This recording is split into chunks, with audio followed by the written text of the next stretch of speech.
À notre avis, pour nous, la CAJ, nous rappelons à l'ordre de l'Union africaine.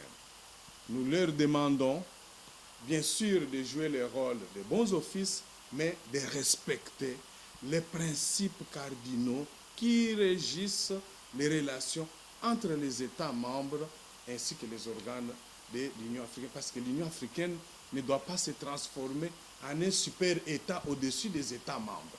Ça sera extrêmement grave et nous ne devons pas l'accepter parce que c'est contre l'état de droit qui doit régner en Afrique. Et que l'Union africaine peut agir à titre préventif pour aider par les bons offices à aider les acteurs congolais en les rapprochant pour que des solutions pacifiques soient trouvées à ces différends.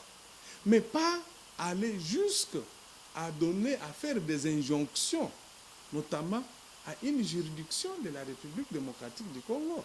Il y a beaucoup de situations comme ça. Regardez tout autour de nous combien de pays ont-ils modifié en violation même de leur propre constitution, leur constitution, ont organisé les élections calamiteuses qui ont même débouché sur notamment des violences, des arrestations graves, des violations graves des droits de l'homme.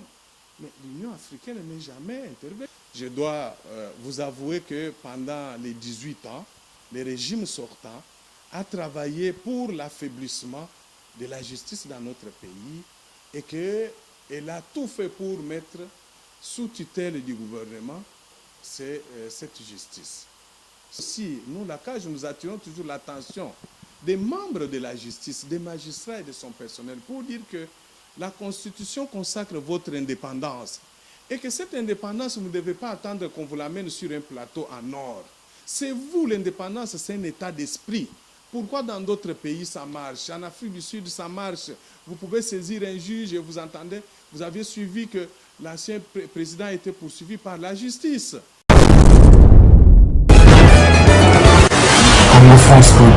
S'autoprotège. De telle sorte que l'impunité n'est même pas combattue au niveau de l'Union africaine. Rappelez-vous que dernièrement, récemment, l'année passée, ici au mois de novembre, nous avons vu, nous les ONG, les droits de l'homme congolaises, avec surprise, l'Union africaine s'adresser à l'Union européenne pour demander la levée de toutes les sanctions frappant les 14 personnalités congolaises à cause de leur implication dans les violations graves des droits de l'homme. Donc, à notre avis, pour nous, la CAJ, nous rappelons à l'ordre de l'Union africaine. Nous leur demandons, bien sûr, de jouer le rôle de bons offices, mais de respecter les principes cardinaux qui régissent les relations entre les États membres ainsi que les organes de l'Union africaine. Parce que l'Union africaine ne doit pas se transformer en un super État au-dessus des États membres. Ça sera extrêmement grave et nous ne devons pas l'accepter parce que c'est contre l'état de droit qui doit régner en Afrique.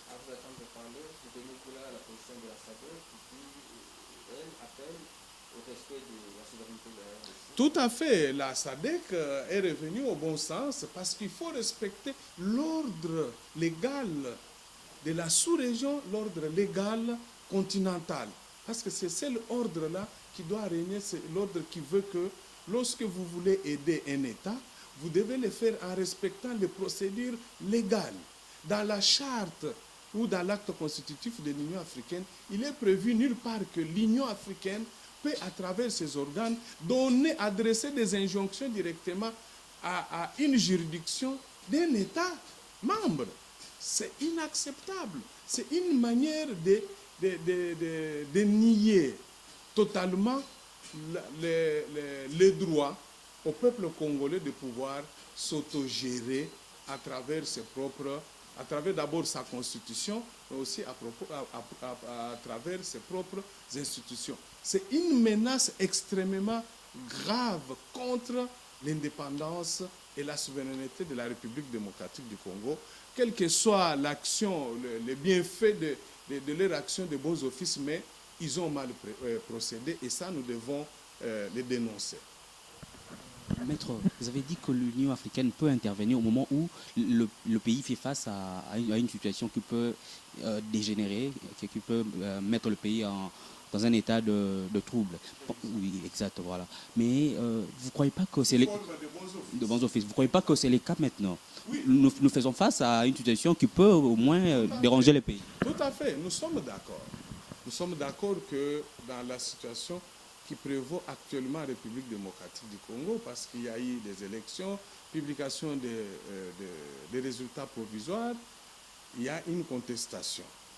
Et que l'Union africaine peut agir à titre préventif pour aider par les bons offices à aider les acteurs congolais en les rapprochant pour que des solutions pacifiques soient trouvées à ces différends.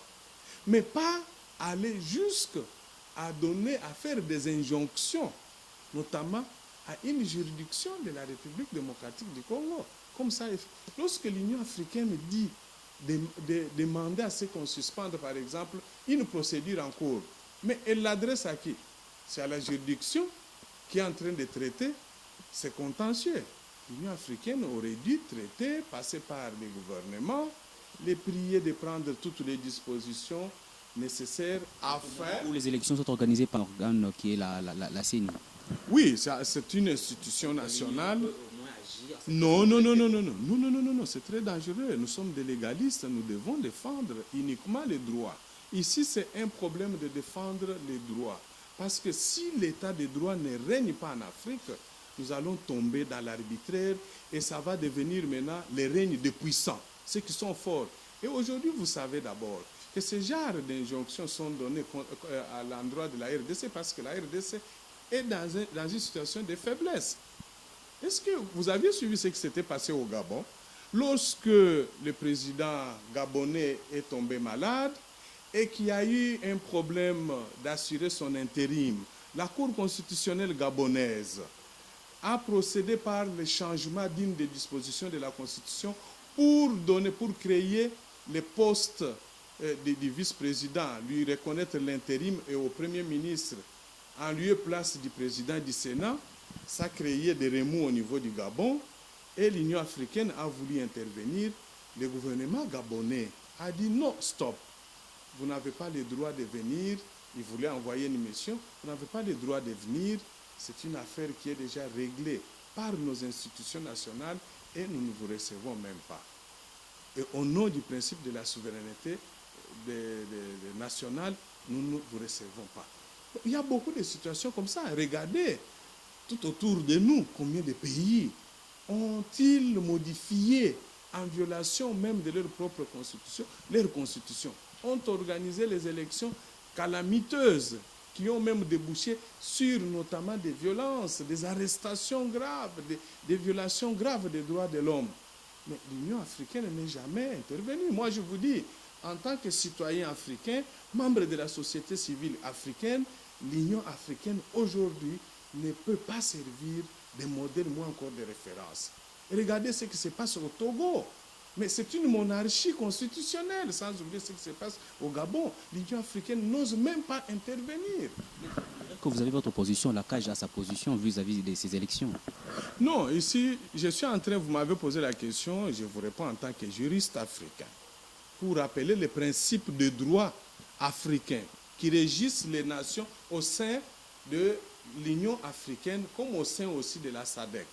Si nous ne les disons pas, ça veut dire que demain après-demain, au lieu que nous puissions par exemple décider de l'élection de nos dirigeants, ça sera décidé à Addis Abeba, à l'Union africaine. Non, il faut faire très attention. Ici, c'est un problème d'objectivité. Je suis objectif. Je reconnais que dans le cadre de l'acte ou de la charte de l'Union africaine a la possibilité d'offrir les bons offices à la RDC lorsqu'il est constaté qu'il y a une situation susceptible de dégénérer et de déboucher sur la perturbation de la paix et de la sécurité en RDC, dans la sous-région et au niveau de l'Afrique.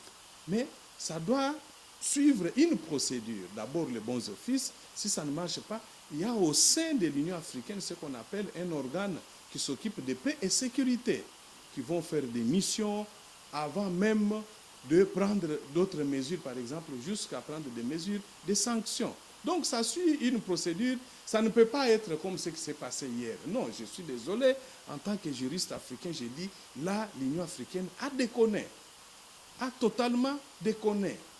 Il devait s'arrêter, tout simplement annoncer que nous envoyons une mission de médiation, de bons offices en République démocratique du Congo, tout court, mais pas adresser des injonctions aux institutions de la République démocratique du Congo. Même s'ils le font à l'endroit d'un autre État qui n'est pas la RDC, si vous me posez cette question, je vous donnerai toujours la même position pour dire qu'elle n'a aucun droit, aucune disposition de la charte de l'Union africaine ne peut justifier une pareille position de la part de l'Union africaine. Avez-vous confiance à cette Cour constitutionnelle?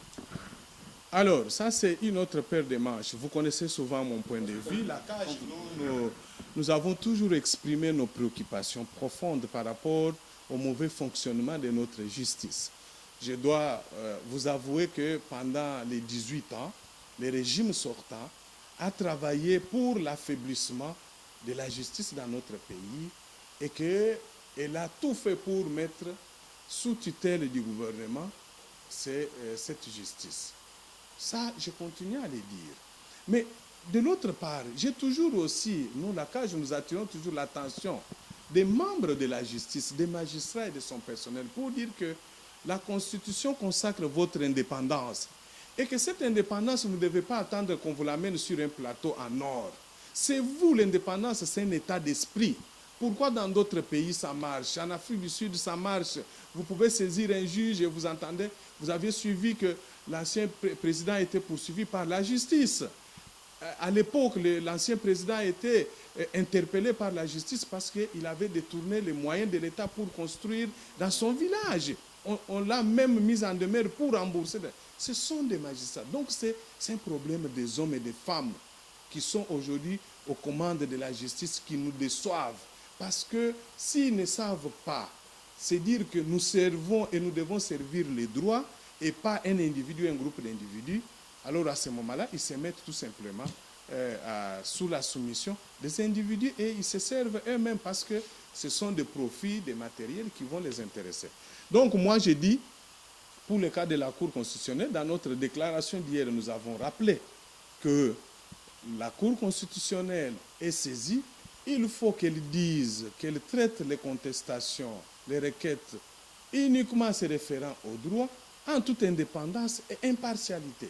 C'est tout ce que nous attendons d'eux. Nous attendons voir quelle sera la décision.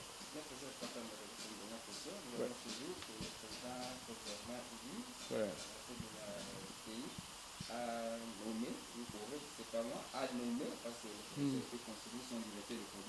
Alors, le se pose la question de savoir cet acte juridiquement parlant, est-il logique alors qu'il n'est pas encore investi? C'est ça. Moi, j'ai lu par contre qu'il y a un de proches membres de l'IDPS, à la personne d'Augustin Kabouya, qui a fait un démenti pour dire qu'il s'agit d'un secrétaire particulier qu'il aurait nommé. Alors, quelle peut être la base, le fondement d'une pareille nomination? J'ai dit, je vous réponds, conformément aux lois de la République, qu'un président nouvellement élu, qui n'a pas encore prêté serment, qui n'est pas encore investi, n'a pas encore la capacité juridique à prendre des actes juridiques. Et les actes qui doivent être pris par le président de la République, ce sont des ordonnances pour nommer les membres de son cabinet, nommer les membres du gouvernement et d'autres hauts fonctionnaires à tous les niveaux, même dans l'appareil sécuritaire. Donc, logiquement, il ne peut pas nommer pour le moment, mais je ne sais pas sur base quel est l'acte lui-même qui a formalisé la nomination même de ce secrétaire particulier. Il faudrait que nous ayons d'abord cet acte pour l'analyser et vous répondre.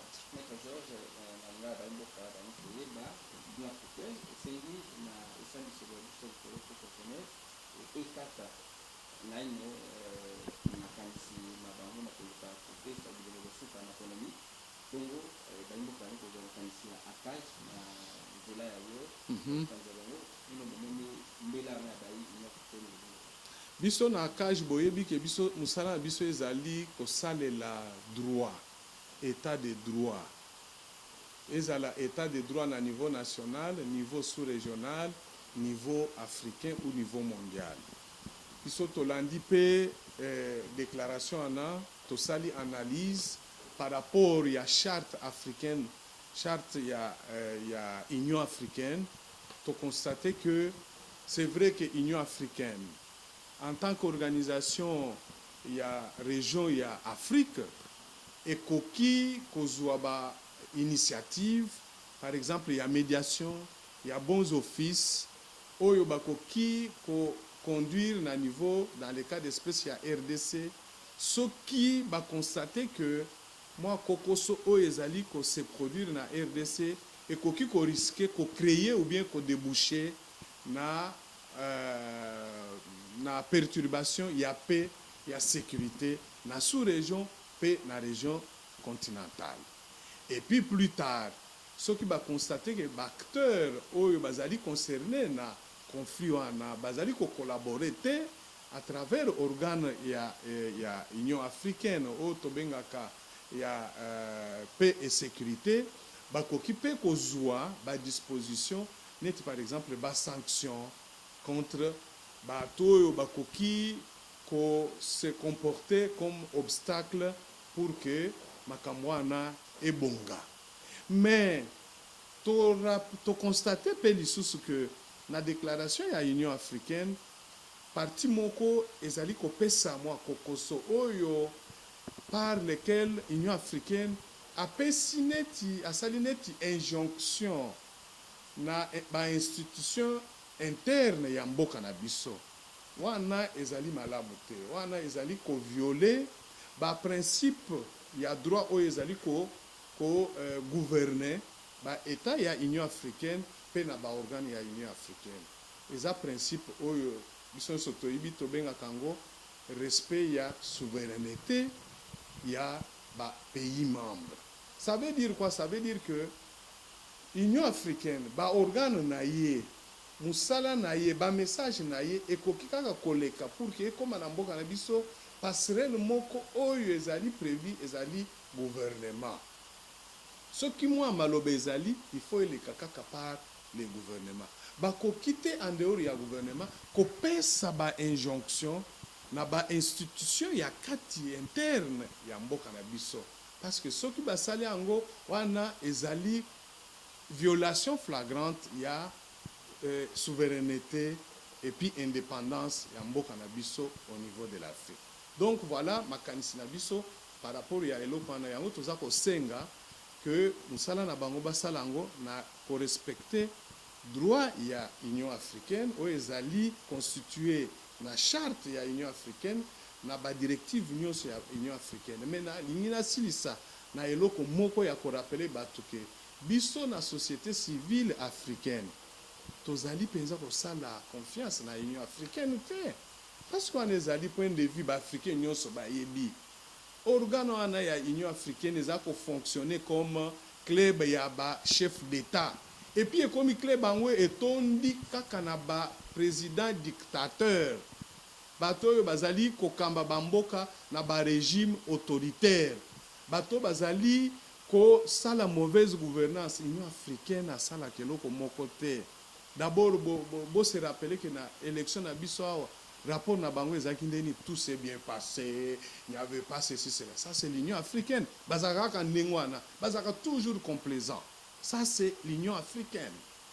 Et puis il n'y a pas très longtemps, l'Union africaine kaka bango moko na basala ki bazwaki décision ya kosenga na Union européenne au mois il y a octobre passé.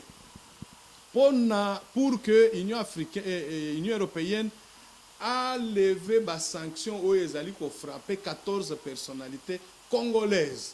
Ils allaient sous sanction de l'Union européenne parce que ils allaient impliquer dans la violation des droits de l'homme. Tala musala ya Union africaine ezaka kandengwana. Yango biso tozoloba biso na société civile africaine que tozali ko rejeter ba makambo ya Union africaine. Eza penza na tinate parce que sengeli d'abord Union africaine abongisa musala na ye na kati à travailler pour le peuple africain, à ça la makasi pour que le régime autoritaire et dictatorial l'Union Cézanne, quand il y a Afrique, d'abord échanger pour que biso siko tozala la confiance dans l'Union africaine. Merci. Notre dernière question. Vous vous appelez à une alliance entre la Mouka et Cash. Pensez-vous que cela serait possible? C'est possible pour deux raisons. La première raison, c'est que Cash comme la Mouka sont constitués de Congolaises et de Congolais. Et que, comme nous l'avons dit dans notre déclaration, en tant que Congolais, nous sommes les enfants d'un même père et d'une même mère. Les problèmes, les divergences peuvent à tout moment survenir dans nos relations, dans notre vie, mais nous devons être capables de nous mettre autour d'une table pour essayer de les régler dans l'unité, mais aussi dans la convivialité. Donc c'est ça que nous sommes en train de demander. Voilà pourquoi nous avons lancé un appel vibrant à l'endroit de deux leaders, à savoir le président Félix Tshisekedi, qui est président élu provisoirement, ainsi que Martin Fayoulou, pour qu'ils puissent se rapprocher et se parler. Ce dernier a gagné ses élections, vu ces ce résultat qu'il a, lui, il a des élections, il acceptera d'accepter au fait d'avoir comme président de la République Félix Tshisekedi. Oui, mais moi, je ne suis pas à ce niveau-là. Quelle que soit la position que chacun a aujourd'hui, la première chose sur laquelle il faut que tous nous puissions travailler, c'est de les pousser à se parler. Parce que c'est en se parlant qu'ils pourront être en mesure pour que chacun arrondisse l'angle et qu'on trouve des solutions à l'amiable. C'est ça notre souci. Parce qu'il n'est pas normal que nous puissions attendre toujours que les bons offices, que la médiation vienne seulement des étrangers. Pourquoi nous-mêmes nous ne pouvons pas faire ces propositions-là? C'est à ce titre que nous, en tant que société civile, nous avons demandé à ce que les deux parties puissent se parler. Si nous nous parlons, nous allons devenir encore forts et même vis-à-vis des autres États, ils ne vont plus chercher à profiter des petites voies ou des petites fenêtres pour venir nous diviser. Aujourd'hui, la RDC, nous sommes devenus faibles, c'est parce que nous ne voulons pas nous parler. Nous voulons toujours chacun garder sa position. Donc, nous les encourageons encore une fois et je relance cet appel à l'endroit de ces deux groupes pour qu'ils se parlent. Après ces 15 irrégularités relevées par la CENI, plus de 15, disons 18 irrégularités relevées par la CENI à la Cour constitutionnelle, pensez-vous que la Cour pourrait aussi, avec son autorité, annuler ces scrutins? Les irrégularités relevées par la CENI contre la requête de Martin. Ce qui s'est passé pendant les élections, il y a des points où on n'a pas voté, il y a beaucoup de... Non, ça c'est une autre question, ça c'est purement juridique. Moi, je ne peux pas donner mon point de vue par rapport à l'aboutissement de l'action de Martin Fayoulou, de Théodore Ngoy. Il revient à la Cour au vu des moyens et des preuves fournies par chacune des parties de tirer ses conclusions, mais en ne se servant que du droit. Et il faut qu'il les fasse en toute indépendance, en toute impartialité. C'est tout ce que moi je peux demander pour ne pas me transformer en juge moi-même. Merci, maître. Par rapport au communauté de l'Union africaine, je demande à ce qu'on puisse suspendre la publication à la Cour constitutionnelle des résultats définitifs de la commission. Ouais. Comment je sais que la tâche Oui, vous savez que la CAGE travaille pour la promotion de l'état de droit. Cet état de droit est sous-entendu au niveau national, même au niveau africain, mais aussi au niveau international. Parce que pour nous, seul le droit est en mesure de protéger sur le même pied d'égalité les puissants et les faibles. Donc, il ne peut pas protéger seulement ceux qui peuvent être capables de dominer les autres. Les droits assurent la protection de tous. C'est la raison pour laquelle nous commençons d'abord par rappeler les principes qui régissent les relations ou les liens entre les États membres de l'Union africaine et l'Union africaine elle-même. Les premiers principes les plus importants, c'est celui de l'intangibilité des frontières, c'est-à-dire le respect des frontières et de la souveraineté des États membres de l'Union africaine. Cela sous-entend que les organes de l'Union africaine peuvent mener des actions de bons offices dans un pays lorsqu'il est constaté qu'il y prévaut une situation, un conflit de nature à perturber gravement la paix et la sécurité au sein du pays, de la sous-région, mais aussi de la région de l'Union africaine. Mais les actions de l'Union africaine doivent avoir comme passerelle de communication les gouvernements du dit pays, de telle sorte que l'Union africaine et ses organes ne peuvent pas directement s'adresser aux institutions, aux entités internes de l'État. Mais dans le cas d'espèce, ce que nous avons constaté, c'est que l'Union africaine s'est de manière indirecte adressée à une institution nationale qui est la Cour constitutionnelle. Ça, c'est une entorse grave qui porte gravement l'atteinte à la souveraineté des États membres de l'Union africaine. Et c'est extrêmement grave parce que si on laisse faire ce genre de situation, demain après-demain, l'Union africaine peut décider, même par exemple, du partage d'un État au préjudice de son peuple. Deuxièmement, il faut rappeler que nous, les ONG, nous, la société civile africaine, nous avons de très mauvais souvenirs des organes de l'Union africaine. Si aujourd'hui en Afrique, nous avons plusieurs régimes totalitaires,